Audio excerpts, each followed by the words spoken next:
بسم اللہ الرحمن الرحیم۔ السلام علیکم خواتین و حضرات، آج ہم ایک ایسے ٹاپک پر بات کریں گے جس کا ڈسکس ہونا بے حد ضروری ہے، کیونکہ آج امت مسلمہ کے نوجوانوں کو ان کی تاریخ، ان کی تہذیب و تمدن کے حوالے سے ایسی گمراہی میں ڈالا جا رہا ہے کہ وہ خود اپنے آپ میں شرمندگی اور احساس کمتری کا شکار ہو رہے ہیں۔ خصوصاً ہندوستانی میڈیا اور اسلام دشمن قوتیں ہندوستان میں مسلمانوں پر زمین تنگ کرنے کے لیے مغل بادشاہوں کو ظالم اور تاناشاہ بنا کر دکھا رہے ہیں، اور ایسے مغل سلطانوں کو جنہوں نے اس ہندوستان کو سونے کی چڑیا بنایا۔ یہ ہندوستان نہ پہلے سونے کی چڑیا تھا نہ بعد میں سونے کی چڑیا رہا، یہ اسی دور میں سونے کی چڑیا کہلایا جاتا تھا جس دور میں ہندوستان میں مغل حکومت تھی، مغل سامراجیہ تھا۔ تو وہ سلطان جنہوں نے ہندوستان کو اپنے آپ فاقہ کر کے یہ پروان چڑھایا کہ سونے کی چڑیا کہلایا جانے لگا، ان سلطانوں کو آج ہندوستان میں چور اور ڈکیت کے نام سے مشہور کیا جا رہا ہے، اور یہ بات بھی کافی مشہور کی جا رہی ہے، کافی پروپیگنڈا بنایا جا رہا ہے کہ مغل شہنشاہوں نے، مغل بادشاہوں نے یہ تاج محل، قطب مینار، جامع مسجد، انڈیا گیٹ، یہ اس طریقے کی تمام عمارتیں یہ صرف اور صرف ہندوستانیوں کے خون پسینے کی کمائی ہوئی کمائی سے، ان کے وصولے ہوئے ٹیکس سے بنوایا اور پھر ان پر ظلم کیا۔ اور جس وقت یہ عمارتیں بن رہی تھیں اس وقت دیش میں بہت زیادہ غربت تھی، بہت زیادہ پریشان حالی تھی۔ تو آج کی اس ویڈیو میں ہم انہی کچھ باتوں کا جواب دیں گے، انہی کچھ باتوں کو کلیئر کریں گے۔ کیا واقعی مغل سلطانوں نے، مغل بادشاہوں نے ہندوستانی عوام پر ظلم و ستم کیے تھے، اور یہ تاج محل اور جتنی بھی مغلیہ عمارتیں ہیں ان کے بنانے میں ہندوستانیوں کے خون پسینے کی کمائی ہوئی جو رقم تھی اس کا استعمال کیا گیا تھا؟ آپ کا کام بس یہ ہے کہ آپ کو ویڈیو پوری دیکھنی ہے، اور کوئی بھی بات ایسی ہو جس کو مشورہ دیا جائے تو کمنٹ سیکشن میں اپنی رائے کا اظہار کرنا ہے۔ تو تاج محل کی تعمیر سے پہلے ہم اسلام میں مسجد کی بات کرتے ہیں کہ مسجد اسلام میں کیا حیثیت رکھتی ہے۔ اسلام میں مسجد کو عبادت، تعلیم، تربیت، ثقافت اور تہذیب و تمدن کے اعتبار سے مرکزی مقام حاصل ہے، بلکہ مسلمانوں کی تمام تر سرگرمیوں کا مرکز و منبع مسجد ہی تھی۔ اسلام کی تعلیم کا آغاز مسجد سے ہوا۔ پیغمبر اسلام حضور صلی اللہ تعالیٰ علیہ وسلم نے ہجرت فرمائی تو مدینے سے باہر مسجد کی بنیاد رکھی، اور یہ اسلام کی پہلی مسجد تھی، اور پھر مدینہ شریف میں دوسری مسجد کو تعمیر کیا گیا جسے مسجد نبوی کے نام سے آج ہم جانتے ہیں، اور اس مسجد میں دینی اور دنیاوی تعلیمات کی شروعات کی گئی، یعنی دنیا کی پہلی وہ یونیورسٹی جس میں دینی اور دنیاوی تعلیمات سکھائی جاتی ہوں وہ مسجد نبوی تھی، اور اسی مسجد نبوی سے علم و عرفان، تہذیب و تمدن، اجتماعیت اور اخوت کے جذبات پروان چڑھے، جس سے یہ معاشرہ روز بروز منور ہوتا چلا گیا۔ پھر ایک غیر فانی اسلامی تہذیب وجود میں آئی کہ اس کے نقوش رہتی دنیا تک باقی رہیں گے، اور یہی مساجد جب ہندوستان میں تعمیر کی گئی، ہندوستان میں بنائی گئی، تو ان میں صرف عبادت نہیں کی جاتی تھی بلکہ دینوی دنیاوی تعلیمات بھی دی جاتی تھیں، اور صرف نماز ہی نہیں پڑھی جاتی تھی، ان میں نہانے کے لیے بڑے بڑے حوض تھے، غسل کرنے کے لیے، نہانے دھونے کے لیے بہت اچھی پانی کی فیسلٹیز تھی کہ کوئی بھی مسافر ہو یا پاس کا رہنے والا ہو، جب اس کو ضرورت ہو تو وہ ان کا پانی استعمال کر کے نہا سکے، غسل کر سکے۔ ایک اسلامی نظام کی طرح مسجد کے اندر ہر مسائل کا حل موجود تھا، یہاں تک کہ ہر وقت انصاف و امن کو برقرار رکھنے کے لیے 24 گھنٹے قاضی اور دوسرے اداروں کے افراد موجود رہتے تھے تاکہ لوگوں کے مسائل بلا تمیز و رنگ و نسل حل کیے جا سکیں۔ اور اب آتے ہیں مسلمانوں سے پہلے ہندوستانی تہذیب کی طرف۔ تو ہندوستان میں مسلمانوں سے پہلے ذاتوں کا رواج تھا، یہاں پر کچھ ذاتیں اوپر تھیں اور اکثریت نیچی ذاتوں کی تھی، جن کے خدا اور جن کے معبود، جن کے مندر الگ الگ ہوا کرتے تھے۔ اگر نیچی ذات والا کسی بڑی ذات والے کے مندر میں چلا جاتا تو اس کو سخت سے سخت سزا دی جاتی تھی، اور بعض اوقات اس کو قتل بھی کر دیا جاتا تھا۔ ان سب ذاتوں کے علاوہ ہندوستان میں اس وقت ایک اور ذات ایسی پائی جاتی تھی جو 15 سے 25% کے درمیان تھی، ان کو اچھوت کہا جاتا تھا۔ اچھوت سے مراد وہ لوگ ہیں جنہیں چھونا تک برا خیال کیا جاتا تھا۔ یہ لوگ اپنے معاشرے میں کمتر خیال کیے جاتے تھے، اور ان کے معاشی حالات بھی بہت زیادہ خراب ہوا کرتے تھے۔ اگر کوئی اچھوت کسی دوسری ذات، خاص کر اونچی ذات کے مندر میں چلا جاتا یا ان کی کوئی مذہبی کتاب کو پڑھ لیتا تو اس کو قتل کر دیا جاتا تھا، اگر اونچی ذات والا کسی چھوٹی ذات والے کو قتل کر دیا کرتا تھا تو اس کی ندامت میں وہ صرف اور صرف اپنا سر منڈوا لیا کرتا تھا۔ ایک سروے کے مطابق قریب 2 کروڑ سے زائد اچھوت اس وقت ہندوستان میں رہتے ہیں، اور اس وقت ان اچھوتوں کی تعلیم کا معاملہ یہ تھا کہ ہندوستان میں کسی اور ذات کو تعلیم حاصل کرنے کا حق نہ تھا، صرف اونچی ذات کو تعلیم کا حق تھا، جو صرف اور صرف ٹوٹل 15% ہوتی تھی۔ اسلام سے پہلے ہندوستان میں جاگیرداری کا ایک رواج تھا، جس میں تمام زمینیں، تمام گھر، تمام پراپرٹی ان اونچی ذات والوں کے ہوں گے۔ یہ نیچی ذات والے اپنے نام میں زمین بھی نہیں کرا سکتے۔ یہ بس ان زمینوں میں غلاموں کی طرح، جانوروں کی طرح، ان میں نوکروں کی طرح کام کر سکتے تھے، اور جب یہ لوگ محنت سے کام کر کے خون پسینہ لگا کر جب کھیتی کو اگاتے تھے، کھیتی کاٹتے تھے، تو اس کھیتی کے 3 حصے کیے جاتے تھے، اور ان 3 حصوں میں ایک تو یہ جاگیردار رکھ لیتا تھا اور ایک مہاراجا کو پہنچا دیا جاتا تھا، اور پھر ایک جو حصہ بچتا تھا وہ ان نیچی ذات والوں کو دیا جاتا تھا، اور ان کا جو جاگیردار ہوتا تھا وہ راجا کی حیثیت رکھتا تھا، اور ان پر ہمیشہ ظلم و ستم کرتا رہتا، اور یہ اس کے ظلم و ستم کی چکی میں پستے رہتے تھے۔ ان کو کسی بھی طریقے کا کوئی سیاسی اختیار نہیں تھا۔ ہندوستان میں اکثر مختلف راجاؤں کے درمیان اقتدار کی ہوس کے لیے لڑائیاں جاری رہتی تھیں، جس سے قتل و غارت کا بازار گرم ہوتا تھا، اور لاکھوں کروڑوں لوگوں کو، بے گناہ لوگوں کو قتل کر دیا جاتا تھا۔ اور یہ ہندوستان کا رواج تھا کہ جب کسی علاقے کو کوئی راجا فتح کرے گا تو اس کی پوری عوام اس کی غلام ہو جائے گی، اس کے سپاہیوں کی غلام، یعنی مرد غلام ہو جائیں گے، اور جو لڑکیاں ہوں گی، عورتیں ہوں گی، وہ ان کی باندھی، ان کی لونڈی ہو جائیں گی،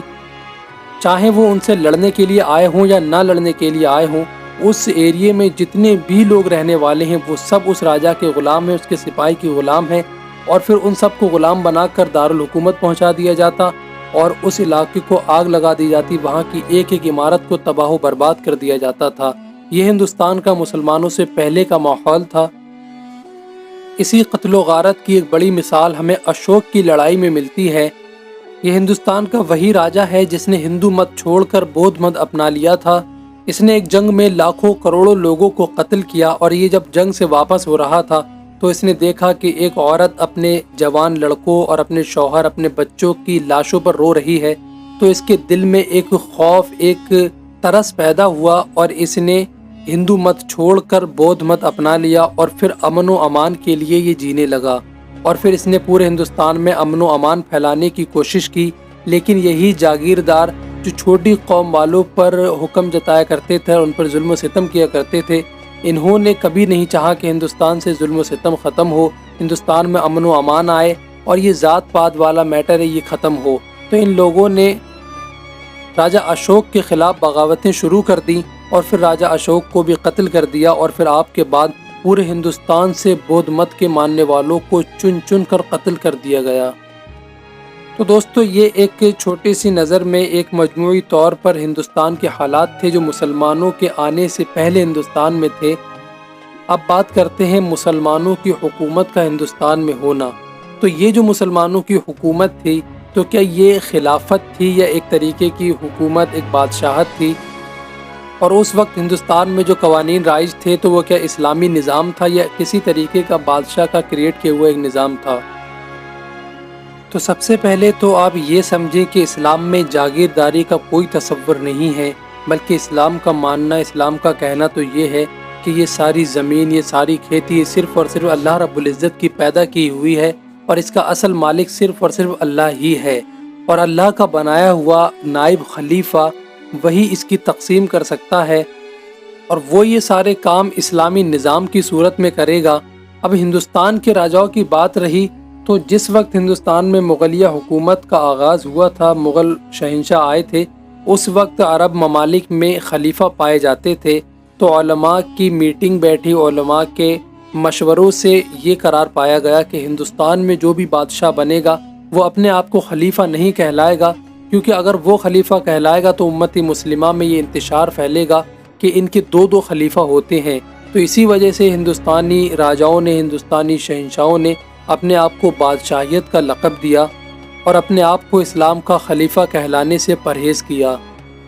تو ہندوستان میں جب اسلامی حکومت آئی، مغلوں کا شاشن آیا، تو سب سے پہلے اس سب سے بدتر نظام کو ختم کیا، اس جاگیرداری نظام کو تہس نہس کیا، اور کسانوں کو، غریبوں کو، چھوٹی ذات والوں کو ان کے حقوق واپس کیے، اور ان کسانوں کو کھل کے جینے کا حق دیا، انہیں غلامی سے نجات دی، جس کا نتیجہ یہ نکلا کہ مہنگائی کم ہوئی، چیزیں سستی ہوئیں، لوگ کھل کے جینے لگے، پورا کماتے تھے، پورا خرچ کرتے تھے، اور پھر سے ایک خوشی کی لہر دوڑ گئی۔ اور پھر انہی مغلوں نے ہندوستان میں مساجد تعمیر کروائیں، جن مسجدوں میں دنیاوی دینوی تعلیمات شروع کرائی گئیں، اور جن میں نحو صرف کے ساتھ ساتھ اصول حدیث، اصول تفسیر بھی پڑھایا جاتا تھا، اور دنیاوی تعلیمات میں میتھ، سائنس، فلسفہ بھی پڑھایا جاتا تھا، اور وہاں پر 24 گھنٹے قاضی موجود رہتے تھے تاکہ لوگوں کے مسائل فوراً حل کر سکے، چاہے وہ دنیاوی مسائل ہوں اور دینوی مسائل ہوں یا دنیاوی مسائل ہوں، ہر طریقے سے بلا تمیز و رنگ و نسل ان کے مسائل کو حل کیا جا سکے۔ تو اس طریقے سے پورے ہندوستان میں یہ اسلامی نظام برپا کیا گیا، اور جس سے فائدہ یہ ہوا، اگر یہ نظام غلط ہوتا، اگر یہ نظام خراب ہوتا، تو ہم دیکھیں آج تک کی تاریخ میں کسی بھی ہندوستانی عوام نے مغل سلطنت کے خلاف بغاوت نہیں کی، کوئی احتجاج نہیں کیا، کوئی پروٹیسٹ نہیں کیا، سب نے اسلامی نظام کو ایکسیپٹ کیا، کیونکہ اسلامی نظام ہی وہ نظام ہے جو انسانیت کو ان کے حقوق دیتا ہے۔ تو اب آتے ہیں ان تعمیرات کی طرف جو مغل بادشاہوں نے کروائیں، جیسے کہ لال قلعہ ہو گیا، اور جامع مسجد، قطب مینار اور تاج محل۔ تو ان کا مقصد کیا تھا؟ تو ان کے ساتھ ساتھ ان بادشاہوں نے بہت سی یونیورسٹیز، بہت سی مساجد بھی تعمیر کروائی تھیں، بہت سے کالج، ہاسپٹلز وغیرہ، یہ سب ان بادشاہوں نے تعمیر کروائے۔ اور ہم دیکھیں کہ ڈیم وغیرہ، یہ پورا نظام بنوایا۔ مسلمانوں سے پہلے تو ہندوستان کا رواج یہ تھا کہ بس مہاراجاؤں کو ٹیکس چاہیے، کوئی نظام نہیں، کوئی سیلاب آ رہا ہے تو کسان کیا کرے گا، کہاں سے فصل اگائے گا اگر سیلاب ہے، اور جہاں پر پانی نہیں پہنچ پا رہا ہے تو وہ خشک حالی میں کس طریقے سے فصل اگائے گا، اس سے کوئی میٹر نہیں تھا، بس مہاراجاؤں کو ٹیکس چاہیے۔ لیکن مغلیہ سلطنت میں جو ٹیکس لیا جاتا تھا، ان سے انتظامات کیے جاتے تھے کہ ڈیم بنوائے گئے کہ جہاں پر سیلاب آتا تھا وہاں کے لیے پانی کو روک دیا گیا، اور جہاں خشکحالی رہتی تھی وہاں پر پانی کو چھوڑ دیا گیا۔ تو اس طریقے سے پورا ایک نظام بنایا گیا، اور اس نظام سے وہ ہندوستان چمکا، وہ ہندوستان نکلا جس دور میں ہندوستان کو سونے کی چڑیا کہا جاتا تھا۔ وہ دور، یہی دور تھا مغلوں کا دور۔ اور ان عمارتوں کی تعمیر کرانے سے مقصد ان مغل بادشاہوں کا یہ بھی تھا کہ ہندوستان میں صرف کسان ہی نہیں تھے بلکہ کچھ ہنرمند بھی لوگ تھے، کچھ ایسے کاریگر بھی تھے، کوئی پتھر کا کام کرنا جانتا تھا، تو کوئی ڈیزائننگ کا کام جانتا تھا، تو کوئی لکڑی کا کام جانتا تھا، کوئی باغات لگانا جانتا تھا، تو ان سب کو بھی کام دینا تھے۔ تو مغل شہنشاہوں نے ان سب کو بھی روزگار دینے کے لیے تاج محل، لال قلعہ اور یہ قطب مینار جیسی عمارتوں کی تعمیرات شروع کروائیں، جس سے دیش کے ہر بڑے بڑے انجینئر کو، ہر چھوٹے سے چھوٹے مزدور کو کاروبار ملا، ان سب کی زندگی بہتر ہوئی۔ اور رہی بات تاج محل کی کہ اس کو شاہ جہاں نے اپنی بیوی کی یاد میں بنوایا تھا، صرف بیوی کے لیے بنوایا تھا، ایک محبت کی نشانی کے لیے بنوایا تھا، تو یہ بات بالکل غلط ہے، سرے سے غلط ہے، کیونکہ ہم دیکھیں تاج محل پر جو ہے قرآنی آیات نقش ہیں، قرآن کریم کی آیاتیں لکھی ہوئی ہیں۔ اگر شاہ جہاں اس کو اپنی بیوی کے لیے یا اپنے عشق کی نشانی کے لیے بنواتا تو اس پر کوئی عشقیہ اشعار لکھے ہوئے ہوتے، کوئی دیوانگی والے شعر لکھے ہوئے ہوتے، لیکن اس پر قرآن کریم کی آیات ہیں جو اس بات کا ثبوت ہے کہ شاہ جہاں نے اس کو بنانے کا مقصد صرف اور صرف اسلامک کلچر کا مظاہرہ کرنا تھا، نہ کہ اپنے عشق کی داستان سنانا تھا۔ اور رہی بات ان مغل بادشاہوں کے یہ بڑے بڑے محلوں کی، تو یہ ان کی ذاتی رہائش گاہ نہیں تھی، یہ ذاتی محل نہیں تھے، بلکہ یہ پوری حکومت کا، پوری سیاست کا مرکز تھے۔ ان محلوں میں صرف بادشاہ یا ان کی بیویاں رہتی نہیں تھیں، بلکہ انہی میں دفتر بھی تھے، انہی میں آفس بھی تھے، جہاں پر امراء وزراء بیٹھ کر اپنے کام کیا کرتے تھے۔ اور ان کو سیکیورٹی دینے کے لیے ان محلوں کو اتنا مضبوط اور اتنا بہتر طریقے سے بنایا گیا تھا کہ ان امراء وزراء، ان وزیروں کی جانوں کو کوئی نقصان نہ ہو۔ اور مسلمانوں سے پہلے ہندوستان میں ہم دیکھیں جو راجہ مہاراجہ ہوا کرتے تھے، تو وہ جو عوام تھی، عوام ان جاگیروں، نوابوں کے انڈر میں رہتی تھی، جس کا بادشاہ تک، مہاراجہ تک کوئی رسائی نہیں ہو پاتی تھی۔ لیکن مغل سلطنت میں ہم دیکھیں کہ ایک تخت لگائے جاتے تھے جن میں دربار خاص ہوتا تھا، دربار عام ہوتا تھا۔ دربار عام میں کوئی بھی عوام میں سے جا کر بادشاہ سے ڈائریکٹلی بات کر سکتا تھا، جو کہ ایک بہت بڑی بات تھی۔ ہندوستانی تاریخ میں پہلی بار یہ کام تھا کہ کوئی عوام میں سے اٹھ کر ڈائریکٹ بادشاہ سے بات کرے، اور ایک دیوان خاص ہوا کرتا تھا جس میں یہ امراء، وزراء، یہ وزیر وغیرہ بادشاہ سے آپس میں ڈسکس کیا کرتے تھے ہندوستانی نظام کو چلانے کے لیے۔ یہ یقیناً واقعی ہر لحاظ سے ہندوستانی انسانی سوسائٹی کا بہت سنہرا دور تھا۔ یہی وہ دور تھا جس دور میں مسلمان ہندوستان میں اور پوری دنیا میں عروج پا رہے تھے، اور ہندوستانی عوام ہر طریقے سے ترقی یافتہ ہو رہی تھی۔ آج ہندوستان میں کچھ اسلام دشمن قوتیں یہ اسلام کو بدنام کرنے کے لیے، مغل سامراجیہ کو بدنام کرنے کے لیے کچھ ایسے سوالات اٹھاتے ہیں، کچھ ایسی سیاسی جنگوں کو ان کے سیاق و سباق سے ہٹا کر پیش کرتے ہیں کہ ہندوستانی عوام کو مغل سلطنت کے بادشاہ ظالم نظر آتے ہیں۔ اب آپ خود فیصلہ کریں۔ ابھی جو ہم نے آپ کے سامنے ایک خاکہ پیش کیا کہ ہندوستان میں مسلمانوں سے پہلے کیا ہوتا تھا اور مسلمانوں کے آنے کے بعد کیا کیا ہوا، آپ خود اندازہ لگا سکتے ہیں کہ مسلمان حکمران ظالم تھے، تاناشاہ تھے، یا پھر ہندوستانی عوام کے لیے مسیحا تھے، جن پر یہ جاگیردار مہاراجہ بہت عرصے سے ظلم و ستم کر رہے تھے اور ان کے حقوق چھینے ہوئے تھے، انہیں غلامی میں مبتلا کیے ہوئے تھے۔ آج اسلام کو گالی دینے والے، مسلمانوں کی تاریخ مسخ کرنے والے یہ لوگ یہ سن لیں کہ کوئی گل باقی رہے گا نہ چمن رہ جائے گا، بس رسول اللہ کا دین حسن رہ جائے گا۔ ظالم کتنی بھی کوشش کر لیں، لیکن قیامت تک اس دنیا پر اسلام کا جھنڈا بلند رہے گا، بلند رہے گا، بلند رہے گا۔ ابھی کے لیے بس اتنا ہی، پھر ملتے ہیں ایک نئی ویڈیو میں۔ Thanks for watching this video. اللہ حافظ۔